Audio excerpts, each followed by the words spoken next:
Hello everyone, welcome back to Arrive Online Classes. This is Praveen here. Chemistry for beginners series में आज हम part 2 करने वाले हैं। पार्ट 1 में हमने समझा किस तरह से किसी एटम के ऊपर, किसी एलिमेंट के ऊपर प्लस का साइन या नेगेटिव साइन आता है। जैसे हम कुछ पे लिखते हैं सोडियम पॉजिटिव, क्लोरीन 2 नेगेटिव, तो वो क्यों आता है और प्रोटॉन और इलेक्ट्रॉन का उस चार्ज से क्या रिलेशन होता है, उसको हमने इजी वे में समझा है और उससे रिलेटेड क्वेश्चन भी मैंने आपको बताए हैं। आज हम केमिस्ट्री का पार्ट 2 में इजीली समझेंगे एटम के बारे में। एटम क्या होती है, वो किन सब एटॉमिक पार्टिकल से मिलके बनी होती है और उसका स्ट्रक्चर क्या है। डिफरेंट जो साइंटिस्ट थे उन्होंने क्या बोला एटम के स्ट्रक्चर के बारे में, वो भी समझेंगे। सारे क्वेश्चन बहुत इंपॉर्टेंट आपके लिए होने वाले हैं। चलिए आज का वीडियो शुरू करते हैं हम। What is atom? स्टूडेंट, साथ में मैं आपको एक और चीज़ यहाँ पे बता दूँ कि हम केमिस्ट्री के लिए एक और सीरीज़ जो हमारी अवेलेबल आपको हेल्पफुल जो हो सकती है वो है that is daily MCQ series chemistry की। उसमें अभी तक शायद हमारे 6-7 पार्ट आए हैं, तो वो भी आपने डेली का देखना है। उसमें भी एक MCQ से रिलेटेड जितने भी कंसेप्ट होते हैं वो हम आपको बताते हैं। एक MCQ होता है जैसे उसका जो बेस कंसेप्ट होता है उसको भी इसमें एक्सप्लेन थोड़ा सा हम करते हैं, तो वो भी आपने साथ में देखनी है। चलिए, एटम क्या होता है सबसे पहले समझेंगे। What is atom? कोई भी मैटर है वो जिस चीज़ से बना है उसकी जो स्मॉलेस्ट यूनिट होगी उसे हम एटम कहते हैं। और स्टूडेंट्स, एटम किस चीज़ को मिला के बना है आप ऐसे समझ सकते हैं, उनको हम सब एटॉमिक पार्टिकल्स कहते हैं। एक तो इलेक्ट्रॉन हो गया, दूसरा प्रोटॉन हो गया और तीसरा न्यूट्रॉन हो गया। ये तीनों मिला के क्या बनता है? That is atom. इनको मिला के बन गया एटम। ओके, ये आप सिंपली समझिए। अब आपके लिए ये जानना ज़रूरी है कि एटम में इलेक्ट्रॉन, प्रोटॉन, न्यूट्रॉन की लोकेशन कहाँ पे होती है और इन पे चार्ज क्या होता है, ये भी इम्पॉर्टेंट है। देखिए, सेंटर में, एटम के सेंटर में जो चीज़ें प्रेजेंट होती हैं वो होती है प्रोटॉन एंड न्यूट्रॉन, और पूरे सेंटर को हम क्या कहते हैं? न्यूक्लियस। ओके, तो न्यूक्लियस के अंदर क्या होगा? प्रोटॉन भी होगा और न्यूट्रॉन भी होगा। एज वी नो दैट कि प्रोटॉन के ऊपर पॉजिटिव चार्ज होता है ना स्टूडेंट, पॉजिटिव चार्ज। तो इसकी वजह से न्यूक्लियस के ऊपर भी कैसा चार्ज आ जाएगा? पॉजिटिव। न्यूक्लियस के बाहर जो है डिफरेंट ऑर्बिट्स में, ऑर्बिट्स या इन्हें हम शेल्स भी कहते हैं। क्या टर्म? शेल। ये हम बोहर मॉडल में देखेंगे।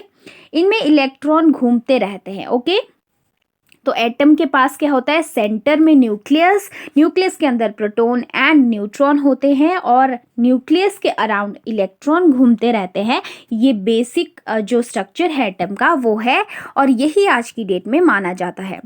नेक्स्ट है कि चार्ज इन पे क्या क्या होते हैं, which is important. Electron negatively charge होते हैं, प्रोटॉन पॉजिटिवली चार्ज, न्यूट्रॉन पे कोई भी चार्ज नहीं होता है, न्यूट्रल होते हैं। ठीक है, और न्यूक्लियस के अंदर कि प्रोटॉन प्रेजेंट होते हैं जिनके ऊपर पॉजिटिव चार्ज है, इसलिए ये भी क्या हो जाएगा? पॉजिटिवली चार्ज हो जाएगा। ओके, अब हम समझेंगे कि एटम के जो डिफरेंट मॉडल हैं वो किसने कब दिए हैं और क्या इंपॉर्टेंट क्वेश्चन वहाँ से बनते हैं। ये सारे कंसेप्ट उसी से रिलेटेड है, पहले मैं वो एक्सप्लेन करूँगी। ओके, पहले मैं आपको थॉमसन मॉडल के बारे में बताऊँगी। यहाँ पे स्टूडेंट्स, ये जो मैंने कटिंग लगाई है ये NCERT की है। ओके, देखिए, थॉमसन मॉडल ऑफ एटम की सबसे पहले बात करेंगे।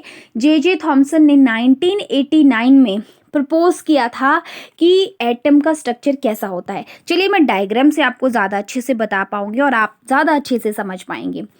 अब थॉमसन ने क्या कहा, कब कहा, एक तो डेट याद रखनी है। 1989 में उन्होंने ये मॉडल दिया है, एटम का मॉडल। उन्होंने कहा कि जो एटम है, एक एटम है वो एक पॉजिटिव स्फीयर है। क्या कहा उन्होंने?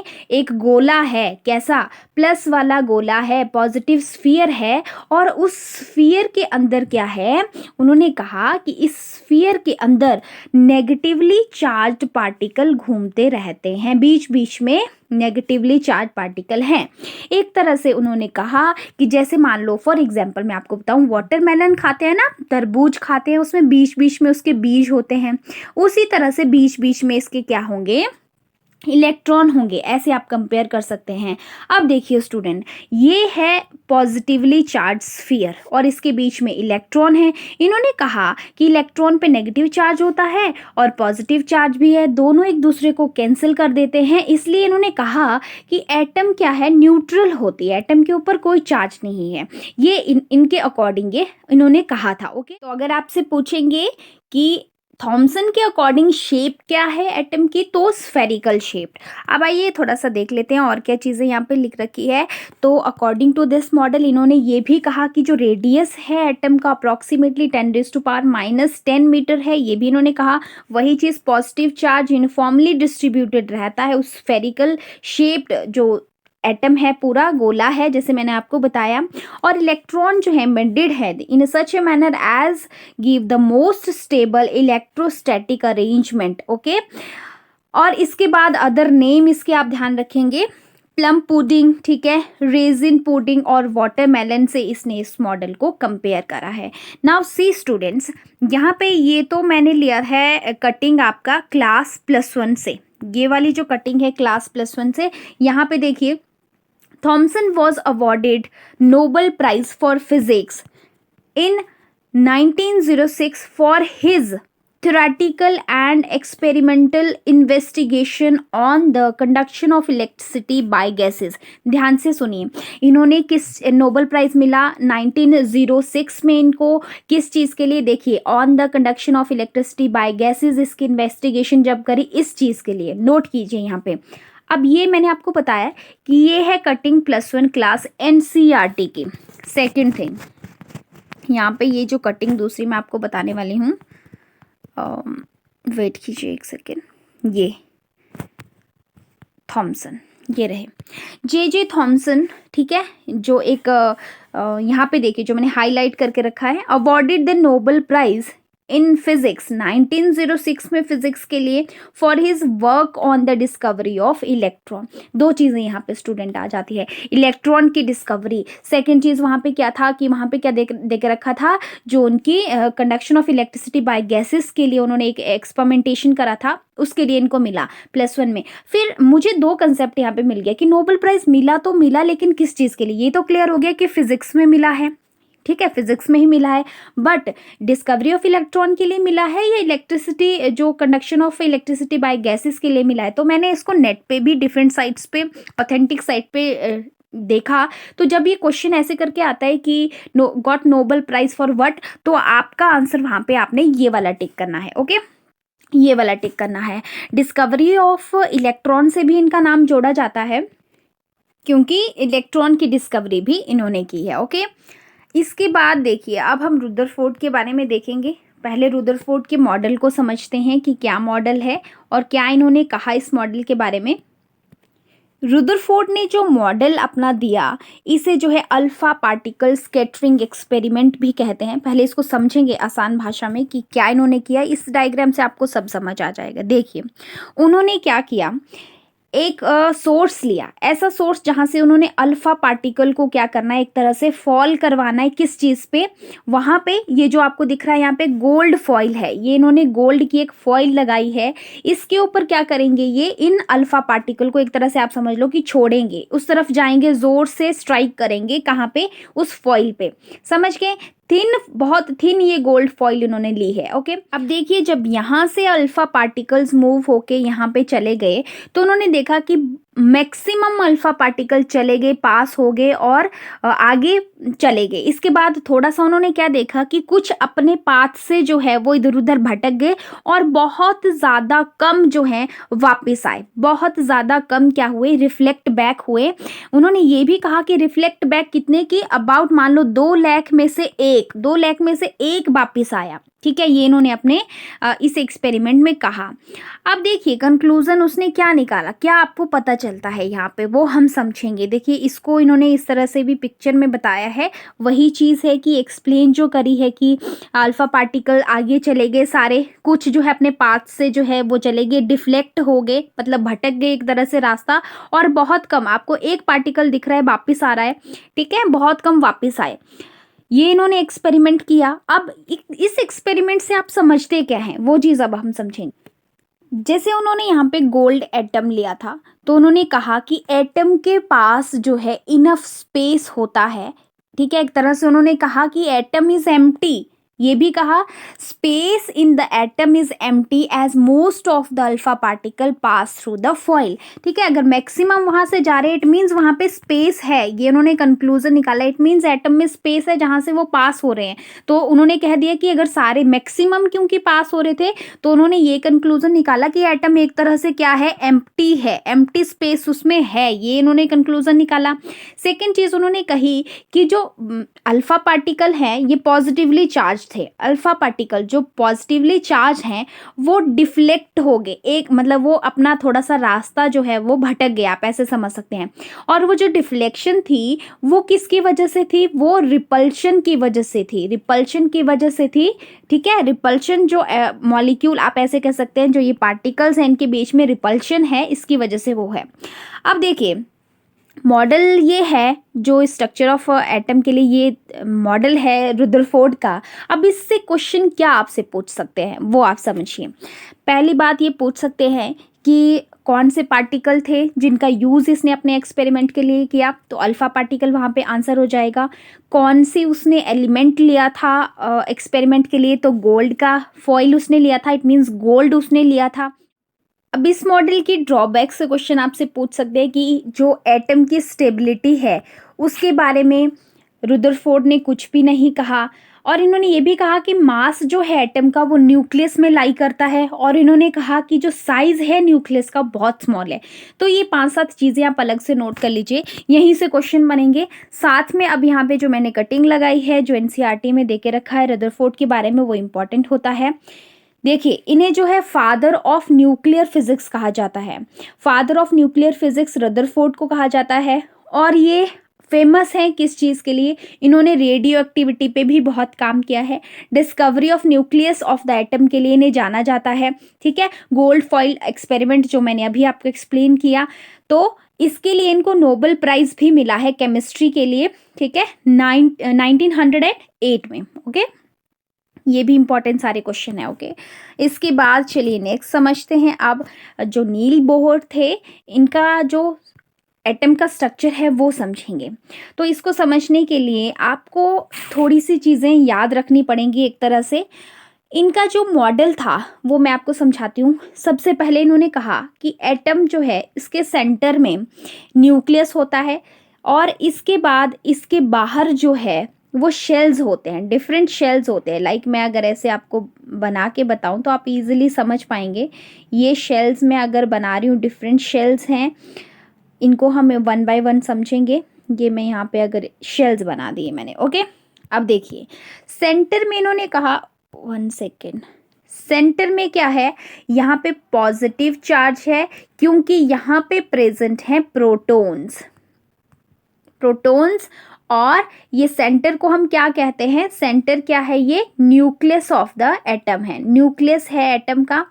इसके बाद इन्होंने कहा कि ये जो शेल्स हैं, ये जो मैंने बाहर वाले शेल्स बनाए, सबसे अंदर वाले शेल को हम कहते हैं स्टूडेंट के शेल, इसके बाहर वाले शेल को हम कहते हैं एल, इसके बाहर एम, और लास्ट में क्या आ जाता है, एन।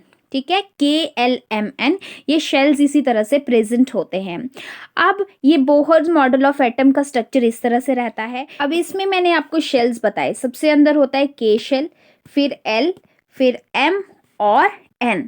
इन शेल्स में इलेक्ट्रॉन का नंबर पर्टिकुलर होता है, आपको ये नंबर भी याद रखना है, ये भी पूछा जा सकता है। K शेल में ओनली 2, मैक्सिमम कितने आ सकते हैं, 2। ओके, L इसके बाद आता है इसमें 8। ठीक है, 8 से ज़्यादा नहीं आएंगे। M में 8 आ सकते हैं, 8 स्टेबिलिटी के लिए आते हैं, लेकिन मैक्सिमम कितने हो सकते हैं इसमें, 18।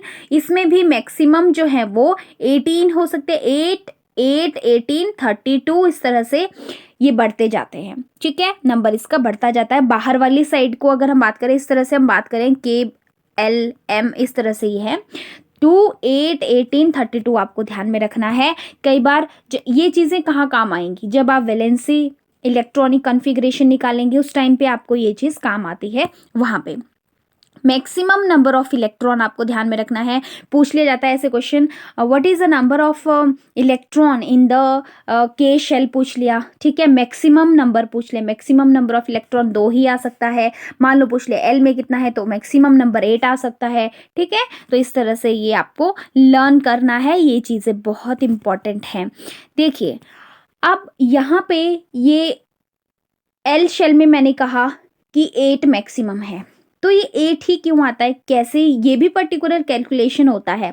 क्यों ये 8 आता है, number of electron in the shell, मैं नेक्स्ट वीडियो में यही करवाने वाली हूँ आपको। इसके लिए पर्टिकुलर एक फॉर्मूला यूज़ होता है, ये हम नेक्स्ट वीडियो में करेंगे। ओके, तो आज मैंने जितना भी आपको करवाया उसके नोट्स अपनी लैंग्वेज में बना लीजिएगा। ये वाले नोट्स PDF जो मैंने आज आपको करवाई, ये PDF मैं टेलीग्राम पे शेयर कर दूंगी। टेलीग्राम का लिंक आपको मिल जाएगा डिस्क्रिप्शन बॉक्स में, डिस्क्रिप्शन बॉक्स में जाइएगा, वहाँ पे टेलीग्राम का उसको ज्वाइन कर लीजिएगा। वहाँ पे हम अपने जो नोट्स होते हैं, अगर कोई PDF शेयर करते हैं तो वहाँ पे टेलीग्राम पे आपको मिल जाएगा। ओके, कमेंट सेक्शन में अगर आप पर्टिकुलर किसी टॉपिक पे वीडियो चाहते हैं तो मैं ज़रूर बनाऊंगी। अब मुझे किसी ने कहा था कि आयनाइजेशन एंथैल्पी, ऑक्सीडेशन स्टेट कैसे कैलकुलेट करते हैं, उस पर वीडियो बनाओ। यस, तो आप ये समझ लीजिए कि मैं एक साइड से चली हूँ, एक साइड से हम लोग चले हैं और टॉपिक्स कर रहे हैं। तो जब आयनाइजेशन एंथैल्पी ऑक्सीडेशन का कंसेप्ट रिलेटेबल होगा उन टॉपिक से, एक सीरीज से, जब हमने पहले आयंस के बारे में पढ़ रहे हैं, एटम के बारे में, तो उसके आसपास वाले टॉपिक्स कर लेते हैं ताकि वो हमारे लिए बेनिफिशियल हो। मतलब एक टॉपिक अगर कर रहे हैं तो उससे रिलेटेड टॉपिक उसी टाइम होना चाहिए, तब वो कनेक्शन बिल्ड होगा। फिर जब हमारा ऑक्सीडेशन से रिलेटेड कोई टॉपिक आएगा तो हम उसको भी करेंगे, ठीक है। ज़रूर मैं आपको आयनाइजेशन एंथैल्पी ऑक्सीडेशन स्टेट वाले सारे क्वेश्चन करवाऊंगी। बने रहिए इस सीरीज में, मिलते हैं नेक्स्ट वीडियो में। Bye bye, have a nice time, take care. आप हमारे चैनल को सब्सक्राइब कर सकते हैं। मैं आपको बता दूं कि हमारे चैनल पे कौन कौन सी प्लेलिस्ट अवेलेबल हैं जो आपके लिए बेनिफिशियल हैं। कुछ लोगों को ये नहीं पता चलता है कि कौन सा जो पर्टिकुलर टॉपिक है किस प्लेलिस्ट में मिलेगा, या कौन सी प्लेलिस्ट जो है वो किस तरह की वीडियोस में इंक्लूडेड होती है। तो मैं इसमें छोटी सी शॉर्ट सेक्शन में आपको वही चीज़ बताने वाली हूँ। तो देखिए प्लेलिस्ट में यहाँ पे आपको बायो शॉर्ट की सीरीज जो है रिसेंटली हमने शुरू की है, इसमें डेली MCQ आता है। डेली 8 से 9 बजे के बीच में आपको MCQ मिलेगा। एक MCQ उससे रिलेटेड इन्फॉर्मेशन भी उसमें रहेगी। इसके बाद हमारी जो ये बॉडी ऑर्गन सीरीज़ है, इसमें आपको जितने भी हमारी बॉडी के इम्पॉर्टेंट बॉडी ऑर्गन्स होते हैं उनकी सारी इन्फॉर्मेशन मिलेगी और उनसे रिलेटेड क्वेश्चंस मैं यहाँ पे करवाती हूँ। इससे नेक्स्ट हमारी केमिस्ट्री जो है प्रीवियस ईयर क्वेश्चन की प्लेलिस्ट आपको मिलेगी। और ये तो मेरी जर्नल में पोइट्री थोड़ा बहुत लिखती हूँ, तो ये वो प्लेलिस्ट है। टॉप 100 NCERT क्वेश्चन जो है, इसमें चैप्टर वाइज हर एक चैप्टर से 100 क्वेश्चंस होते हैं। ये क्लास +2 के लिए है, ठीक है। इसके बाद target HP TET biology section आप देख सकते हो। इसमें हम रेगुलरली 2021 के लिए हमने कोर्स किया था, सेम एज़ हम 2022 के लिए भी कोर्स जो है वो प्लेलिस्ट एक लेके आएंगे। फ्यूचर में आपको वो भी मिलेगी। केमिस्ट्री कैप्सूल क्लासेस हैं जिसमें सीरीज़ में आपको केमिस्ट्री, बेसिक केमिस्ट्री के कंसेप्ट्स मिलेंगे, कुछ +1 2 के चैप्टर्स भी मिलेंगे। बायोमॉलिक्यूल हमने कर रखा है पूरा, इसका डिटेल आपको रहेगा। कुछ HP टेट की नोटिफिकेशन सिलेबस के बारे में इसमें मिलता है। Another very important playlist that is bio booster series. इसमें छोटी छोटी वीडियोस रहती हैं जिसमें एक टॉपिक, उससे रिलेटेड क्वेश्चन, सारी इन्फॉर्मेशन रहती है जो कि आपके लिए बहुत बेनिफिशियल है, राइट। बायोलॉजिकल क्लासिफिकेशन हमने कर रखा है। टॉप 100 NCERT क्वेश्चन, ये क्लास +1 की चीज़ें हमने इसमें कर रखी हैं। नेक्स्ट इसमें एनिमल किंगडम से सारे फाइलम हमने यहाँ पे किए हैं, उनसे रिलेटेड क्वेश्चन।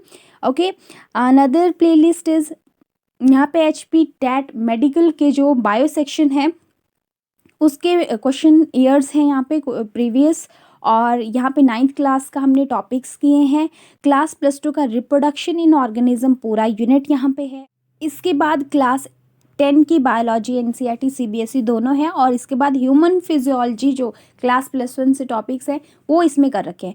तो ये सारी इंपॉर्टेंट प्लेलिस्ट जो डेफिनेटली आपको हेल्प करेंगी to crack your exam. Competitive point of view से एज वेल एज आप क्लास +1 क्लास +2 9 10th के स्टूडेंट हैं, वहाँ पे भी आपको हेल्प करेगी। तो यहाँ पे थोड़ा सा डिटेल मुझे देना था क्योंकि कुछ ऐसे मुझे क्वेश्चंस और मेल्स मैसेजेस आए थे जहाँ पे ये क्वेरीज थी, तो मैंने ये थोड़ा छोटा सा वीडियो बनाया जिसमें आप ये चीज़ें देख सकते हो कि कहाँ कौन सी चीज़ एग्जैक्टली प्रेजेंट है।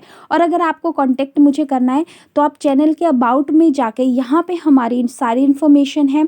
यहाँ पे आप क्रैश कोर्स के लिए नंबर ले सकते हो और यहाँ पे आप इस लिंक के थ्रू जस्ट आपको यहाँ क्लिक करना है, आप फेसबुक पेज पे पहुँच जाएंगे। इंस्टाग्राम और टेलीग्राम पे हम शेयर भी करते हैं अपने जो कुछ PDF या नोट्स रहते हैं, ठीक है, लिंक्स वगैरह, और आप उसको फॉलो कर सकते हो, फेसबुक पेज को फॉलो कर सकते हो क्योंकि इन फ्यूचर वहाँ पे भी कुछ चीज़ें आने वाली हैं। टेलीग्राम पे भी PDF ऑलरेडी कुछ नोट्स शेयर्ड है वहाँ पे, उनको भी आप विजिट कर सकते हो। ठीक है, मिलते हैं नेक्स्ट वीडियो में, तब तक के लिए bye bye, have a nice time.